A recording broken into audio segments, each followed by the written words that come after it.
So what's the title of this article? Master on the Mound. As a good reader, you automatically think strategically and actively to understand what you read.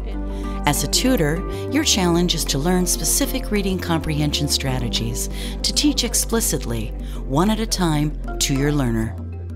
By learning comprehension strategies, your learner will become aware of how to think in order to make meaning while reading.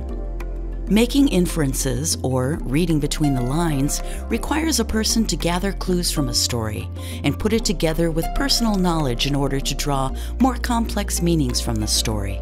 In this clip, we will see 3 ways to practice making inferences: a short, riddle-like scenario, an evocative image, a text.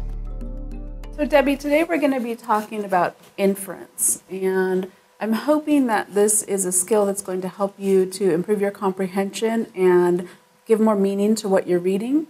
More than just what it actually says, but actually in between the lines. And the word inference just means to make like an educated guess from the clues that you're given.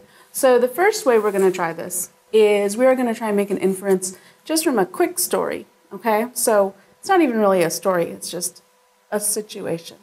So I walk into the room and I have my umbrella and it's wet. What can you infer or guess? That it's raining outside. Good. And did I tell you it was raining? No. Good. And that's just a very basic level. So that's reading between the lines, just given for the situation you're given, the facts that you're given, the clues that you're given, and being able to make some new ideas from that. Okay, so that's an inference.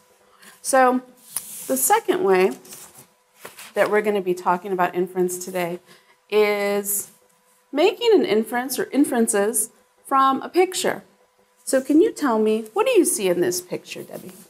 I see a little girl that's about 2 years old and a mother that's telling her to come to her. And can you tell me, why do you think that's the mother? Because she has her hand out. And where are they? They're in a park. To me, they're in a park. What kind of feeling do you think is in this picture? Very loving, peaceful, and caring. Have you ever taught anyone to learn to walk? Yes, my kids. And did you hold your hands out like that to make sure they didn't fall? Yes. Where does that baby want to get to? She want to get to her mom. Good, good. Okay. So does any of that actually tell us that, or these are just what you're making of the picture? Just what I'm making of the picture. So those are your inferences? Yes. Okay.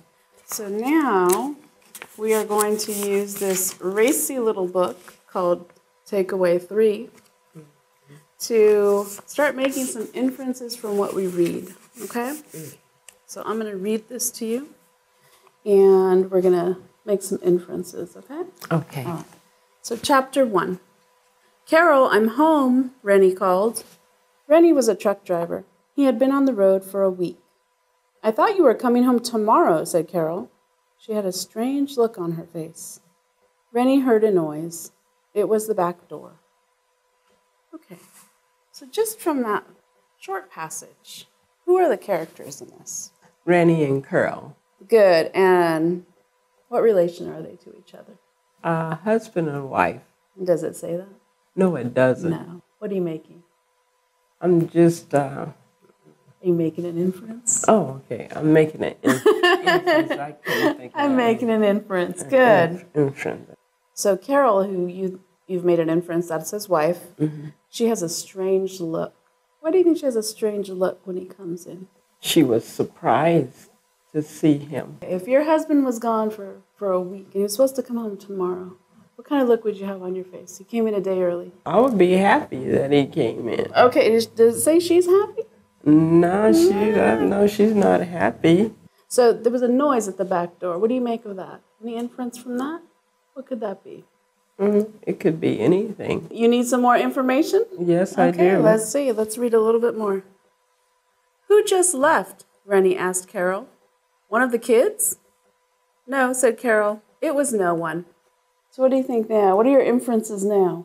I think that her boyfriend just ran out the back door. Do you think knowing now the term inference and being able to kind of read between the lines and use your experience and use just the knowledge that you have and the clues they give you, that you might be able to read with a little bit more emphasis on what is going on, even between the lines, not just what the author's giving you, but also the background to it as well. Yes. You think that'll help you? Oh, yes. It makes reading more fun. Also, it helps you to answer a lot more of the comprehension questions. And sometimes when you get that interested, you're going, oh, what's going on? You want to read on, right? Yes, I want to know who snuck out the back door, sneaking out the back door. And then you want to know what Reddy's going to do, right? Oh, yeah, I sure do want to. Yeah, is he just going to take her word for it? We don't know. So, Debbie, the questions, as we looked at pictures, as we thought about what we read, was it helpful to have those questions? Very much so. It helped me a lot. Eventually, what I would love for you to do is to be able to just naturally, when you're reading, start making inferences on your own and reading between the lines. You just saw a tutoring pair practicing making inferences, or reading between the lines, using a short scenario, an image, and a text. You watched a tutor read a text aloud to her learner to help her focus on comprehension without having to struggle with decoding, speed, expression, or accuracy. Consistently modeling for your learner the questions you ask yourself while you make inferences will help your learner internalize those questions. Over time, she can begin to make inferences independently, more automatically, and in doing so, improve her reading comprehension. The goal of practicing reading comprehension is for your learner to master and internalize more and more comprehension strategies to choose from and use in a variety of reading situations. You've seen a tutor do quite a bit of talking when explaining a new strategy. During most lessons, you and your learner would be equally talkative.